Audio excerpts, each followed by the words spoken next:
Good afternoon. My name is Sean Hardnett, and I love teachers a lot. I had good teachers, and now I make them. Welcome and congratulations to you all for your courage and resilience, for making it through to the other side of 16 months of an international pandemic, on top of unprecedented political unrest, on top, and congratulations even more for taking time out to reflect. I'm going to start with a bit of a grounding exercise. I'm going to count down from 10 twice to give you time to just breathe, to turn off, to turn on, to put down, and to pick up, to completely join us here. If a focus helps, consider one of the following while you breathe. Your greatest trial during COVID, your greatest triumph during COVID, or your best wish coming out. Please feel free to chat out a welcome and to answer one of those three prompts as I count down. Then we'll jump right in. 10, 9, 8, 7, 6, 5, 4, 3, 2, 1. 10, 9, 8, 7, 6, 5, 4, 3, 2. Thank you again for joining us.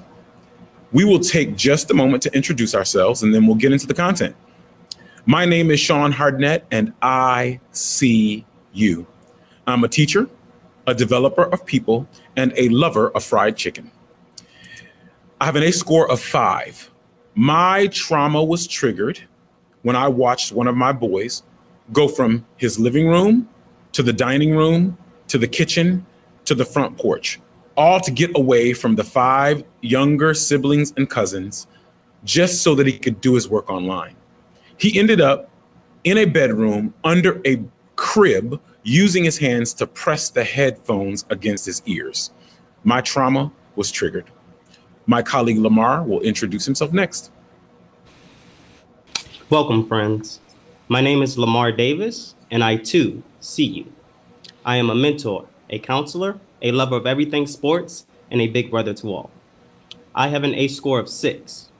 My trauma was triggered when I witnessed a fist fight between 2 parents during online instruction. The student froze like a rock and pretended like nothing was going on behind him. My trauma was triggered. And now my colleague, Nicole Mays.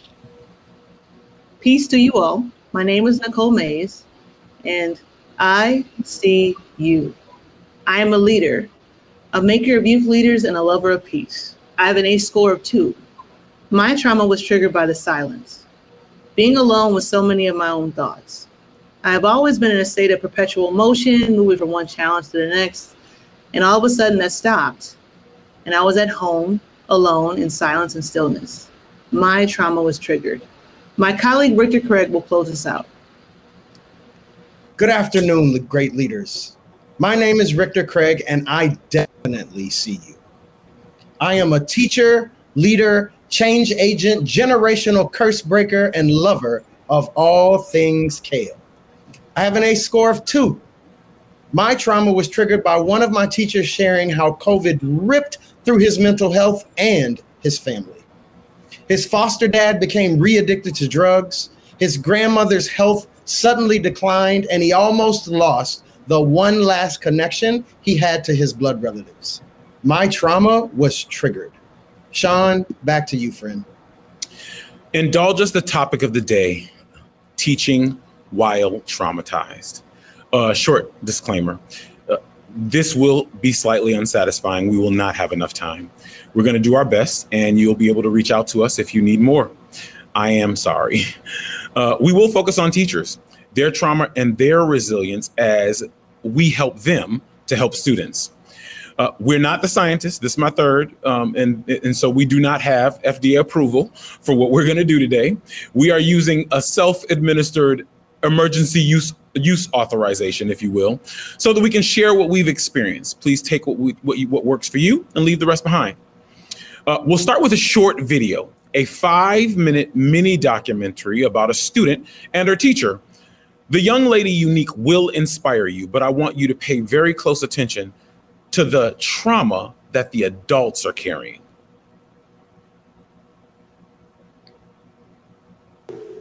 What's it like here outside the school? Well, it's tough. Nobody's safe here. Cops don't even like to come here. It's not a nice place. Is there a lot of fighting? Yes, daily. Could be somebody, they want your lunch. They think you're weak. They're trying to show dominance. Teachers are scared to death. Do you remember one of the students named Unique? Yeah, shy kid, very withdrawn. I think everything she witnessed here at the school broke her spirit. It's tough. It's tough. I mean, you try to save them, but what do? You can only do so much. In middle school, you shouldn't have to go through that, especially as a kid. Fights going on, people bringing knives. One of my friends got stabbed, and I was just scared. I just felt like I'm invisible. Maybe I should give up. I just seen too much. I couldn't take it anymore. As a kid, you're going to snap, and that's what happened. I snapped. I went to the restroom, and I saw like a nasty message, and it was like to me. I was on the verge of like literally losing it. I was screaming, I was kicking, I was just punching the walls. I kicked the door, and I just ran out, and I saw Officer Al. At that moment, he saw me. He definitely comforted me. He was listening to the frustration and the anger and the sadness that I had, with tears in his eyes. I felt that I was seen, and I wasn't invisible anymore. I was supposed to be here. What about Miss Daniels? It's hard to talk about Miss Daniels without getting choked up. She saved my life. You can only do so much. You can only do so much. And sometimes I literally feel defeated. Fortunately, I have some students who, I know I'm getting emotional. Sorry. Just to see progress lets me know that I'm moving on the right path. Because I know that if I've touched just one, not just as a drama teacher, but as a teacher in general, if you can get to that pain, because a lot of these children, my goodness, they just have something to say. They're not being listened to. They're crying out. They're acting out as their way of saying, I am in the room. I am here. And so I don't just arm them with the script. I arm them with paper and a pen. You tell your own story. Unique had all the makings of a warrior, a leader. As we collaborated, she grew more confident. She got her voice back, and she was just fearless. Hi. She's one of the students who taught me how deep I could love. You know where she's at now? I don't know where she is, but I would love to see her. It's been so long. How many years has it been? It's been at least 10 years. And so I taught her that.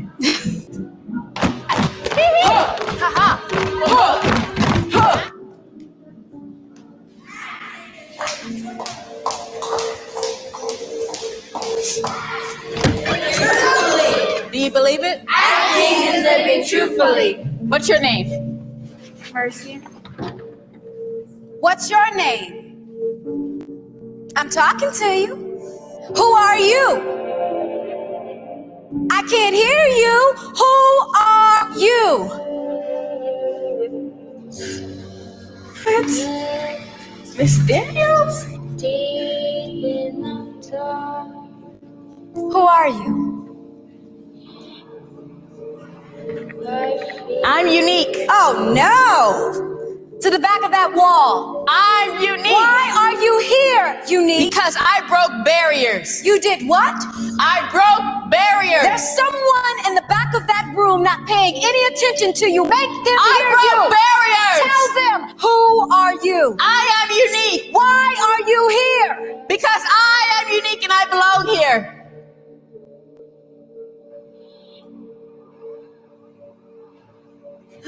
Oh my gosh, I always knew you could do it.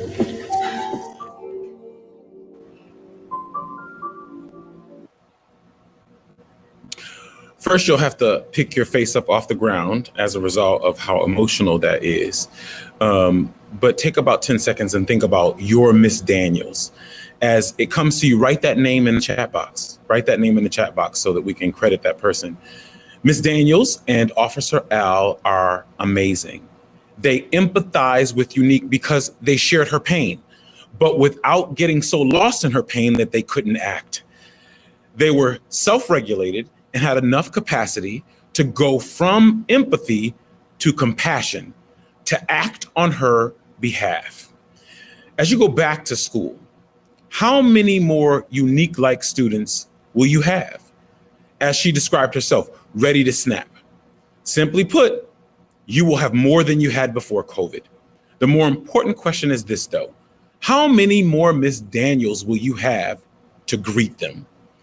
My colleague, Lamar, is going to set the foundation with some common language.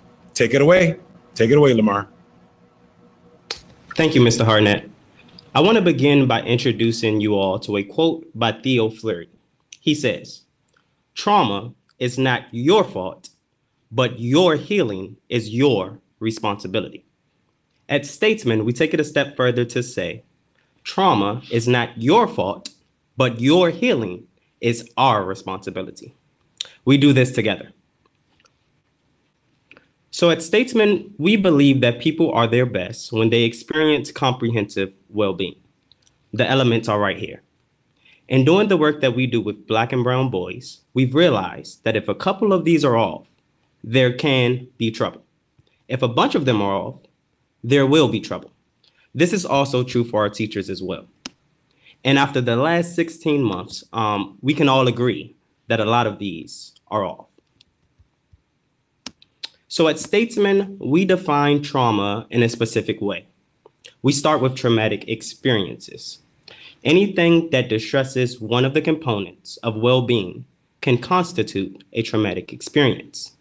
Not being invited to a party, an injury, being chased by a dog, an argument with a coworker, a bad review, or maybe even a burnt meal. Then there are complex traumatic experiences. These are still traumatic experiences, but they are more intense and hit more than one component of comprehensive well-being. They are severe, invasive, violating you in a personal way, and may have happened repeatedly.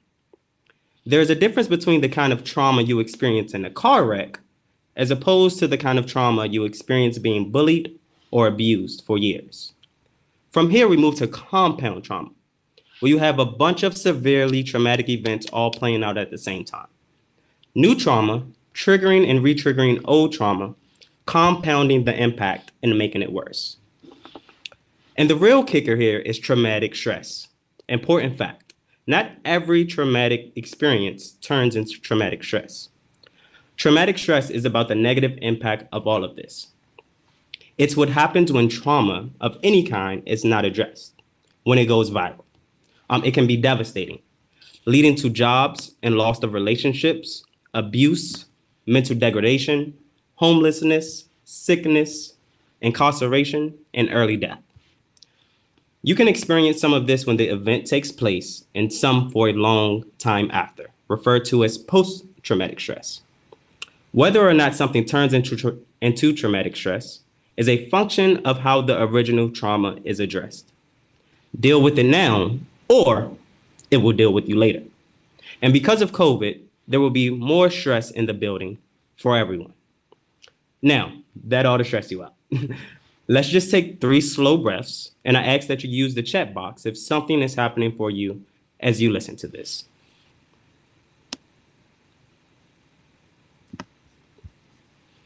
So this is all connected to the ACE study that we know about.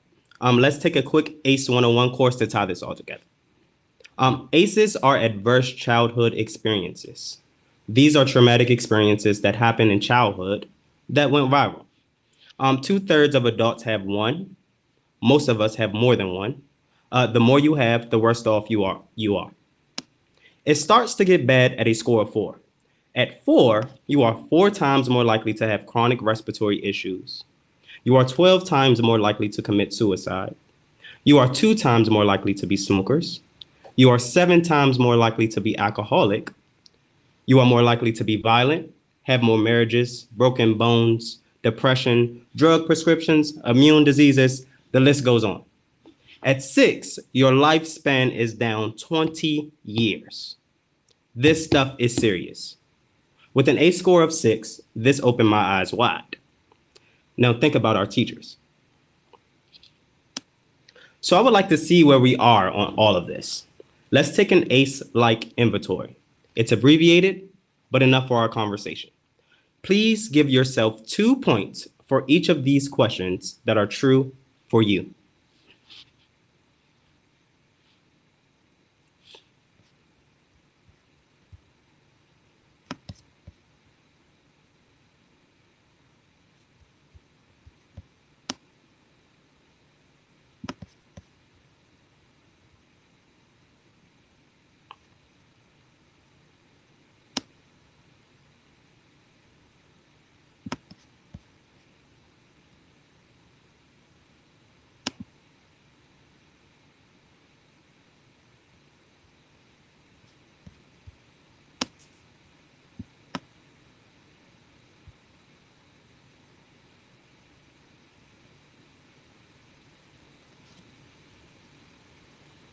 As you are viewing the poll, there's a scroll bar on the right-hand side of the screen to view all of the questions.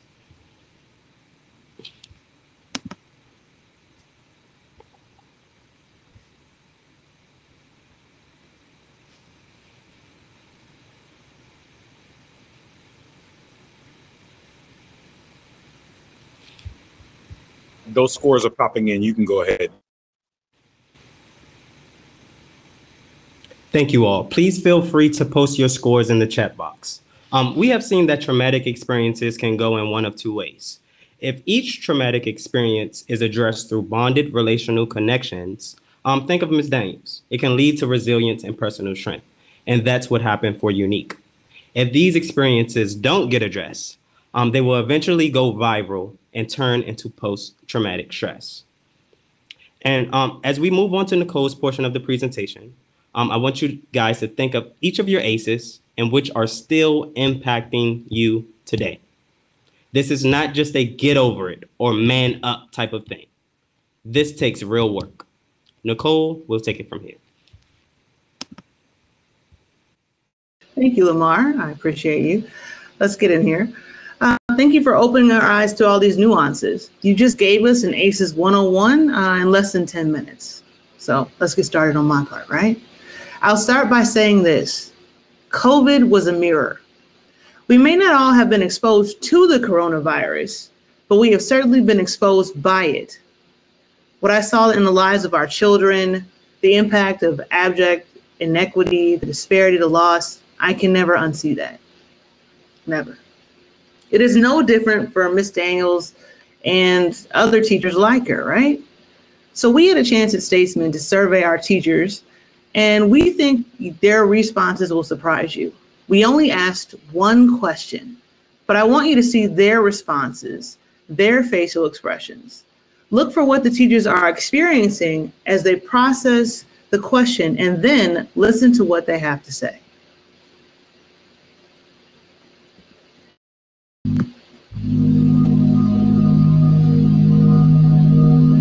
Did you see something in the last year that shocked you, jarred you, something that connected or maybe reconnected you to the trauma that some of our students experience every day? Wow, so that's deep. So what COVID provided for many of us is actually just a snapshot of really what our children go through, like some of the trauma that they experience in their homes. And so it's different, like when they come to school and you kind of see like how it impacts them and you wonder why or what happened. But to have that snapshot, it's surreal. What I have seen most often is disputes between parents in the background, or a parent yelling or redirecting one of their children. So either the child who's on camera, or one of their siblings. And you see how some parents are treating their kids. And even though I do not have any children of my own, it's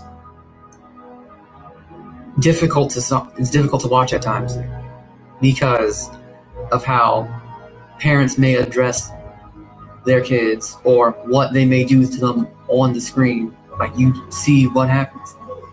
And in most situations, parents are raising their children the best way that they know how.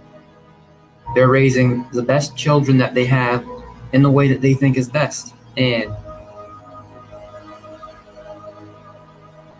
you can just kind of see how some of that trauma could manifest in a lot of different ways. Because when those kids eventually grow up, and if they have children of their own, they will operate and raise their kids in the way that they think is best, the way that they were raised, the way in which that they grew up.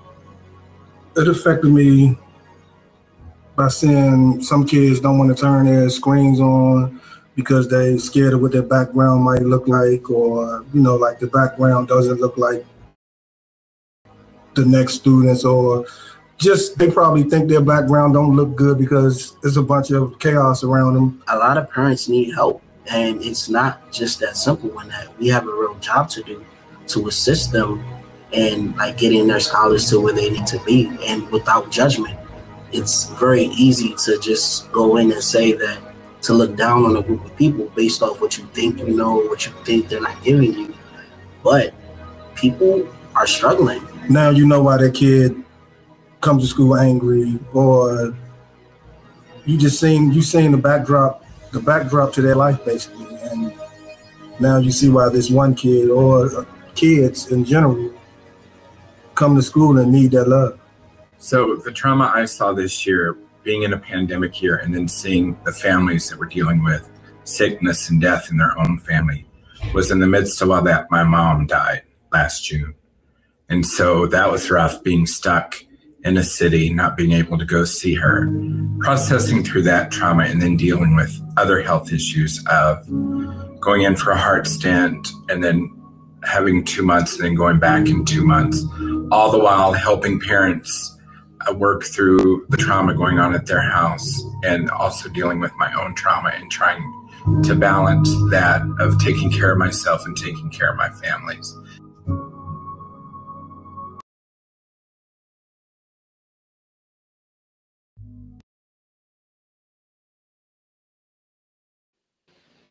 That's a lot to take in, a whole lot to take in.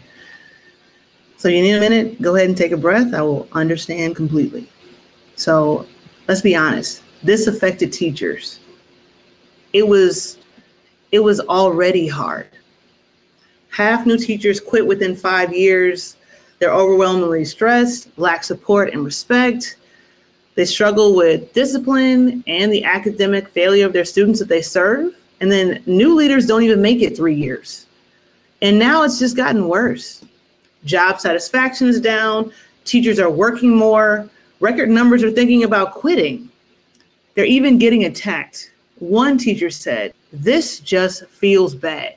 It already felt bad, but now it's even worse. We are being used and abused. I don't even know what I'm going to do to pay the bills, but this isn't how I'm going to do it anymore. She had been attacked at a public meeting for questioning the safety of returning to school. Yeah. With that in mind, we'll take another inventory that we're referring to as the ACE Now test. Again, we're definitely not scientists, but this will help. Give yourself 2 points for each question that is true for you. So these questions will be different because they are the ACE Now test. Let's go.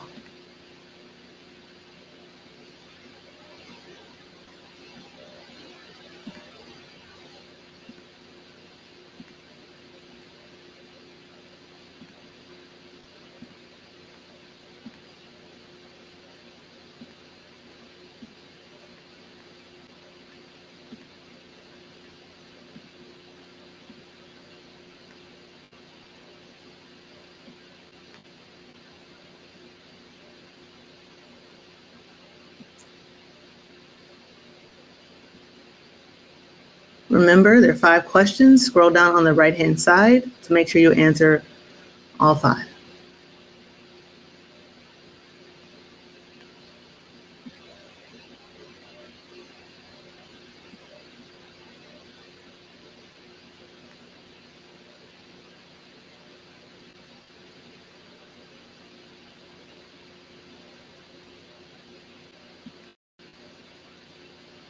They're popping in.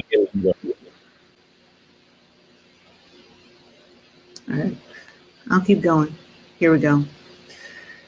Please feel free to post your scores in the chat box. I want to harken back to what we learned from Lamar Davis about compound trauma. Are you carrying 2 sets of ACE scores? One from your childhood and one from your experience of COVID.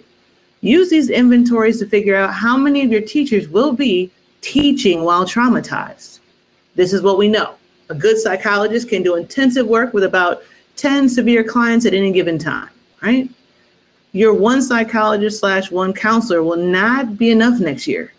We will have to multiply the impact of high quality therapeutic professionals. How do we do that? Well, if a happy teacher makes a happy classroom, then Ms. Daniels is our multiplier.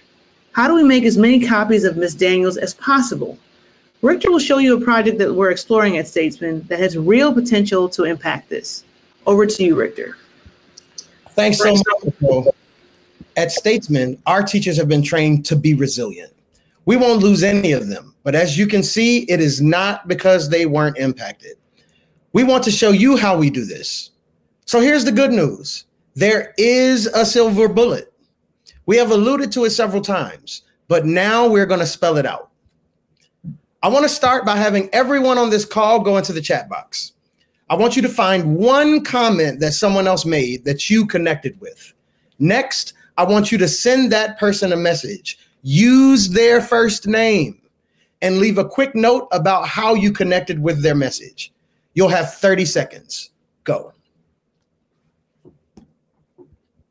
Super interested in seeing the messages that will appear in the chat box.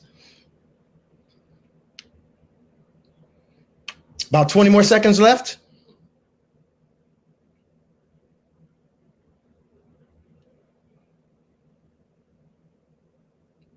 Counting down from 10, 9. Thanks, Sean. 8, 7, 6, 5, 4, 3, 2, 1, and 0. Please feel free to continue to put those messages into the chat box as we go throughout this exercise. Now, that may have seemed trivial, but everyone who got a message is feeling connected and affirmed. Please remember those 2 words. It means that they will pay more attention and use the chat again. For those who did not get a message, they feel disconnected and unaffirmed and may check out, except that we are asking you not to. Paul Tough, in his book, How Children Succeed, talks about a really well-known McGill University study of stressed out rats. I know. Just hang with me for a minute. In the study, the researcher created really distressing experiences for rat babies and then observed how those adverse childhood experiences impacted the rats as adults. What they found was amazing. The stressed out rats ate more, fought more, isolated more, had more toxins in their blood, died more, and even drank more when alcohol was introduced. They literally created alcoholic rats. That said, it wasn't the case for all rats. It turns out that if the stressed out babies had mama rats that would lick them each time they returned from a stressful event, they grew up like normal rats. The more mama rat licked her stressed out babies, the healthier they became as adults. Now, I'm not suggesting that you lick your kids. We have middle school boys. That's not going to go well. They don't taste very good. We don't even think their parents will lick them. But we are saying that deliberate conciliatory nurturing, especially following a traumatic experience, can mean that one particular trauma doesn't go viral. This is about relationships, the most powerful tool we have in the arsenal against the negative effects of trauma. Good old-fashioned relationships.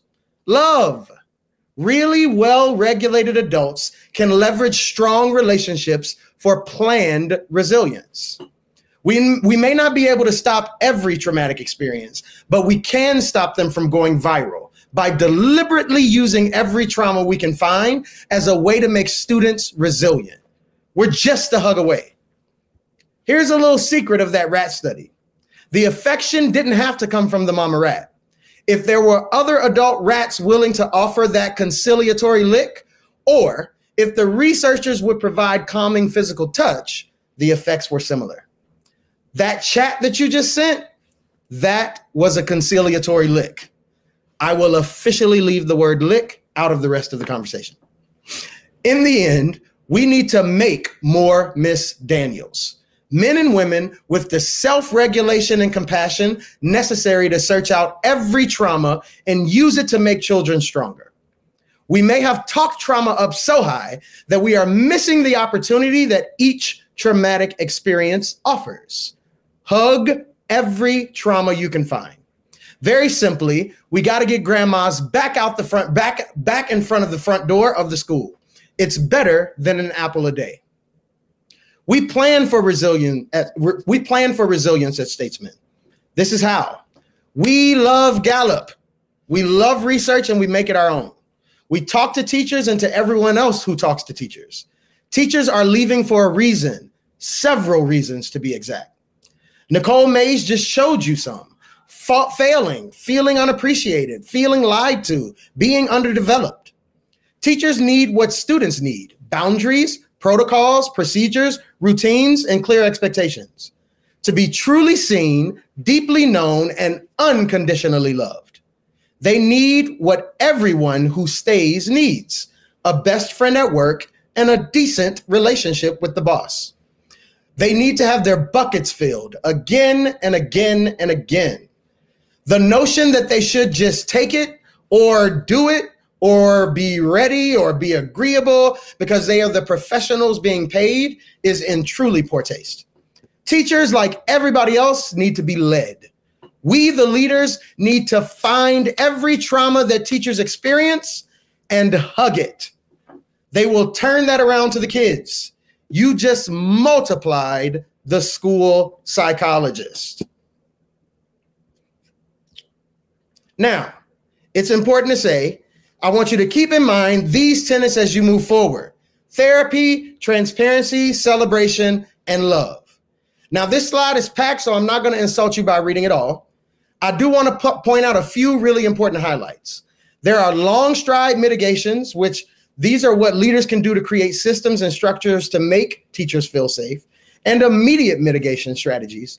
These are what teachers can do in the moment of stress. The self-administered lick. I'm sorry, I said I would stop.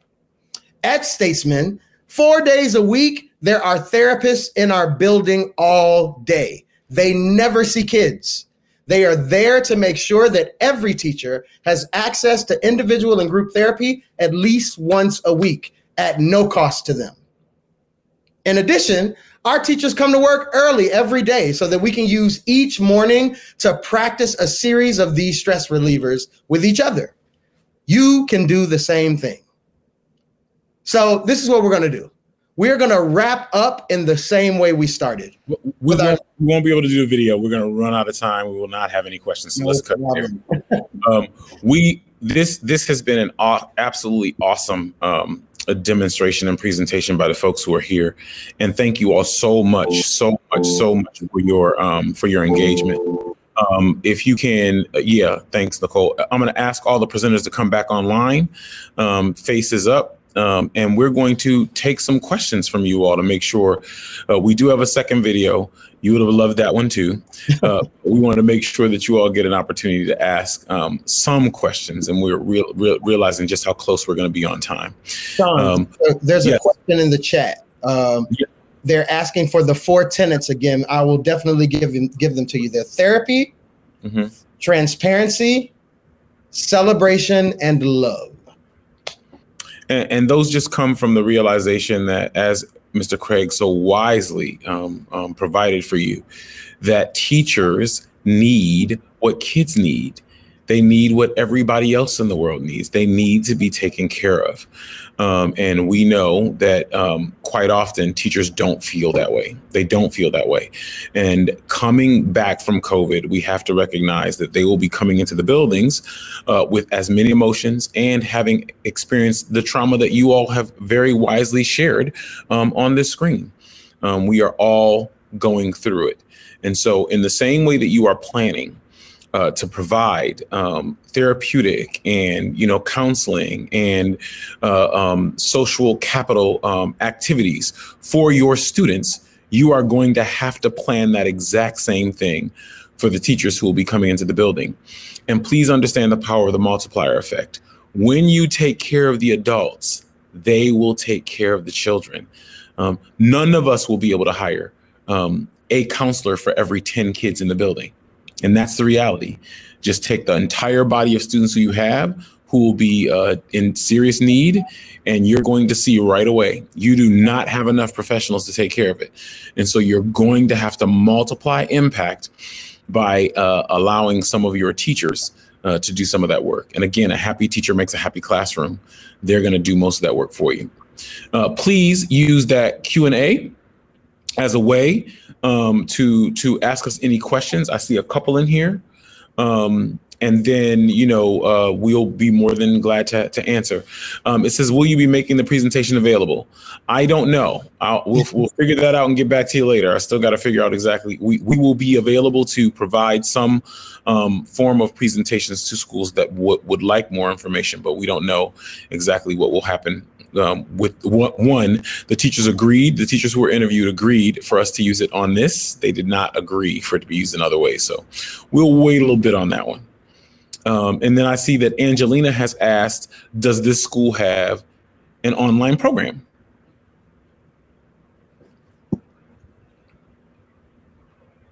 Sean, do you want me to answer that? Yep. Okay. Angelina, we are currently offering for our scholars a virtual program, but we are deeply excited to get back physical with our boys, and we will be physical with them starting in the summer, and we will go back to our physical program in the fall. I'm seeing some other. Oh, wow. Just loving the responses from everyone as they come in. And thank you for the level of, I would say, honesty and vulnerability that you all brought to this. This has been, again, congratulations for making it through. All of us have been tried tremendously through this. And so we'll be glad to take any other questions that you all have. Okay, Mr. Craig, can you talk a little bit about, or as a matter of fact, this is better for Ms. Mays and Mr. Davis, current activities that we are engaging in at the school to support students who are coming back from this pandemic. What have you seen in your students currently, and what are you all doing to address that now? Time do I have? We have a lot for that. That's a good question. The coolest thing that we did during COVID, and COVID's still technically here, every 6 scholars had one North Star advisor that they would check in with every single day. And literally it would be primarily about relational contact. They would check in with parents weekly also. So a lot of people during COVID kind of got disconnected from their kids. We didn't. And then also every morning we have our student leaders, which I'm so grateful to have trained, that run our morning meeting. So they have a more level of fellowship and connection in that space. They run our virtual cafeteria. Yes, we have a virtual cafeteria, and they run our sunset meeting in the afternoons. So they have so many mediums of relational contact. So it's kind of like specifically for each kid, each North Star advisor knows what they need and has those specific things addressed for them in the space. But we literally have infused mindfulness into a culture of our building also, which also showed up virtually and also physically. I can go on and on. Lamar, help me out. Give me a little bit more. Well, I just want to double down on the North Star component, which I thought was very beneficial for all of our boys during the time of COVID. So they all were connected to one individual throughout the building. every single day. And this stood as a great relational component to make sure that these students got what they needed every single day. It also eliminating the barrier for our parents, because a lot of our parents may not check their emails or may not be up to date with things that are going on. And that was a great way to make sure that we inserted somebody to make sure our families were taken care of as well. Also, just doing the virtual morning meetings, it's something something very, very rewarding. All of our boys are on screen. We're dancing. We're partying. We're just getting their minds right and ready for the day. And just those two components right there was something that we implemented during the time of COVID that we saw that was very beneficial to mending those relationships with our boys and our families. I'll add to that, Nicole and Lamar, for our adults. We're just constantly being thoughtful about them, whether it's creating a mental health day where they can just step away from the work and have time to decompress, or just creating, I think one of the things that we do on a daily basis is just creating a school space where we can have fun, where people can laugh and experience moments of joy all throughout the day, and where their spirits can be picked up just because they're around people that they love to be with. I think that's one of the most important things that we do at Statesman. We constantly create and curate those spaces so that people can just experience joy. Mr. Craig, you can answer this question, a very good question. How do you know this worked? Oh my goodness. So I think there's a million ways that we can just affirm that this works. I think it started and continued with 99% attendance from the beginning of the pandemic all the way until the end of the school year last Friday. We are constantly surveying our families. They love giving us feedback, good, bad, or indifferent.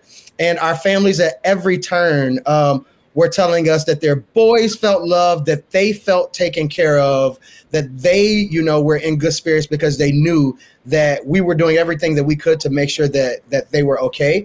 And we're just constantly checking in with our adults as well through surveys and just conversation and making sure that everyone is well, healthy, and present so that they can be pushed academically and professionally. Mm-hmm. I'll add that our students just finished MAP, and 75% growth in reading, 75% of our students grew in math during COVID. And so we know that this stuff that we're doing, this stuff works. It is 3:44. And so with that, we will shout you all out for coming. Thank you for joining us. We really hope that some of what we have shared with you today was helpful to you. And is helping you to reconnect with the reality of the fact that we're all going back. And I promise you, our kids will not be the only students walking into that building with trauma. I guarantee you, we will be walking in with it too. But we know we're a hug away. We're a hug away. Please go in, hug each other, hug those young people, and they will turn it around to you.